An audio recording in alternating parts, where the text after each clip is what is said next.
Welcome to War Bios, the podcast where we delve into the intricacies of conflict and explore the most pivotal battles in history. I'm your host, General Biography, and today we're going to examine one of the most infamous campaigns of World War I, the Battle of Gallipoli. This ill-fated endeavor, which took place on the picturesque Turkish peninsula of Gallipoli, would prove to be a costly and disastrous venture for the Allied powers. To understand the origins of this catastrophic campaign, we must journey back to the early months of 1915, when the Great War was still in its infancy.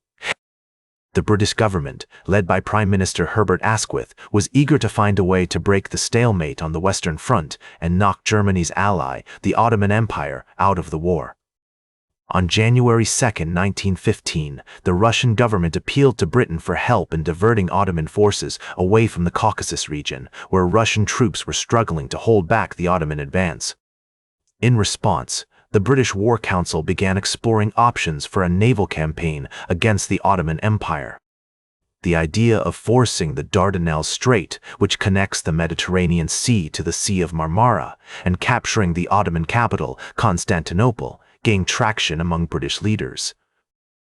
The strategic importance of the Dardanelles cannot be overstated. Control of this narrow waterway would allow the Allies to threaten the Ottoman heartland, support Russian forces in the Caucasus, and potentially bring about a swift end to the war. The British government's decision-making process was influenced by a combination of factors, including the views of Admiral Lord Fisher, the First Sea Lord, who was skeptical of the campaign but ultimately supported it. Fisher's reservations were overruled by Winston Churchill, then First Lord of the Admiralty, who convinced the British cabinet to authorize the planning of a naval operation to force the Dardanelles and capture Constantinople.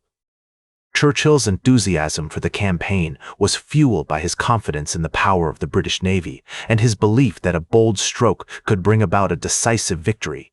However, this plan was based on incomplete intelligence and underestimated the strength of the Ottoman defenses. The British military had not conducted a major amphibious assault since the Crimean War, and their troops were not trained or equipped for the type of warfare they would encounter on the Gallipoli Peninsula. As we explore the earliest history of the Battle of Gallipoli, it becomes clear that the seeds of disaster were sown in these initial stages.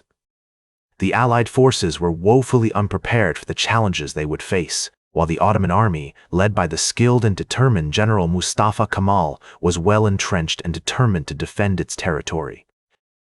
The stage was set for a catastrophic confrontation between the Allied forces and the Ottoman army. On February 19, 1915, a British naval fleet, consisting of battleships, cruisers, and destroyers, began bombarding Ottoman fortifications along the Dardanelles. The initial bombardment failed to achieve its objectives, and subsequent attempts to force the strait were met with fierce resistance from the Ottoman defenses. The die has been cast, and the fate of the Allied expeditionary force hangs precariously in the balance. As the Allied forces prepared to land on the Gallipoli Peninsula, they were met with fierce resistance from the Ottoman army, led by General Mustafa Kemal. The Ottoman defenses were well entrenched, with trenches, barbed wire, and machine gun emplacements that would prove devastating to the advancing troops. On April 25, 1915, the Allied landings began at Anzac Cove and Cape Helles, marking the start of a brutal and protracted campaign. The landing at Anzac Cove was chaotic, with troops disembarking from boats in the face of withering machine gun fire. The Australians and New Zealanders, who made up the bulk of the force, fought valiantly to establish a foothold on the beach, but they were pinned down by Ottoman fire and unable to advance. Meanwhile, at Cape Helles, the British and French troops faced equally fierce resistance, with the Ottomans unleashing a hail of bullets and shells that cut down the advancing waves. Despite the chaos and confusion, the Allied troops managed to establish a tenuous foothold on the peninsula, but their attempts to break through the Ottoman lines were repeatedly repelled. The fighting was intense and brutal, with both sides suffering heavy casualties. The Ottomans, however, had the advantage of defending familiar terrain, and they used this knowledge to devastating effect. One of the most significant battles during this period was the Battle of Lone Pine, fought between August 6 and 10, 1915.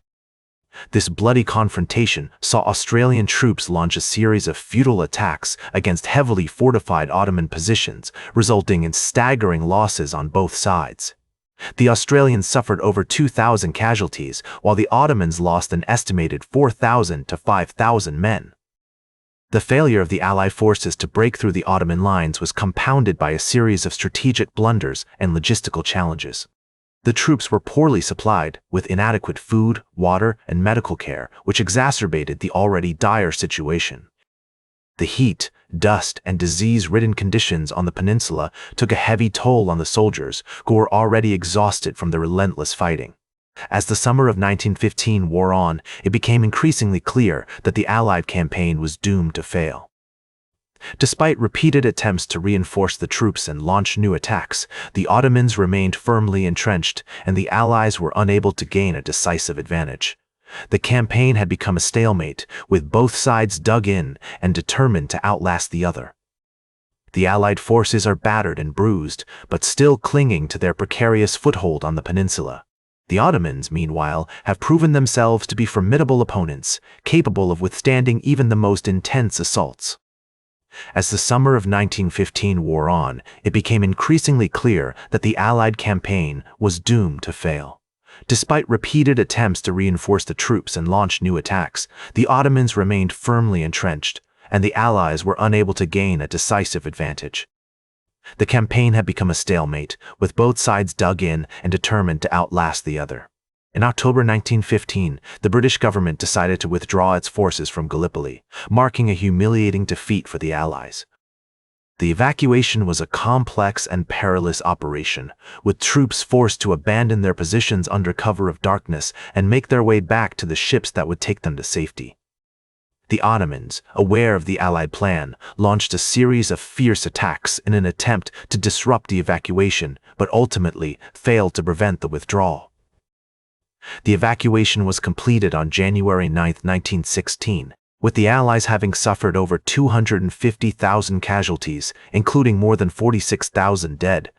The Ottomans had also paid a heavy price, with estimates suggesting that they lost between 86,000 and 170,000 men. The campaign had been a disaster for the Allies, and it would have far-reaching consequences for the course of World War I. The failure at Gallipoli led to a significant shift in Allied strategy, with a renewed focus on the Western Front and the eventual entry of the United States into the war. It also marked a turning point in the career of Winston Churchill, who had been a key proponent of the Gallipoli campaign and would eventually resign as First Lord of the Admiralty in the wake of the disaster. The legacy of the Battle of Gallipoli can still be seen today, with the campaign remembered as one of the greatest military blunders in history. The bravery and sacrifice of the soldiers who fought on both sides are still honored and commemorated, with the battle serving as a reminder of the devastating consequences of war and the importance of careful planning and strategy. In the words of Mustafa Kemal Atatürk, the Ottoman commander who would go on to become the founder of modern Turkey, the Gallipoli campaign was a great victory for us, but it was also a great tragedy. It showed us that war is not just about winning or losing, but about the human cost and the devastating consequences that it can have on individuals, communities, and nations. The bravery, sacrifice, and tragedy that defined this ill-fated endeavor will continue to be remembered and studied for generations to come, serving as a powerful reminder of the importance of peace, diplomacy, and careful consideration in international relations. That's all for today's War Bios. Remember to like, share, and subscribe, and until next time, I'm General Biography reminding you to keep marching toward victory.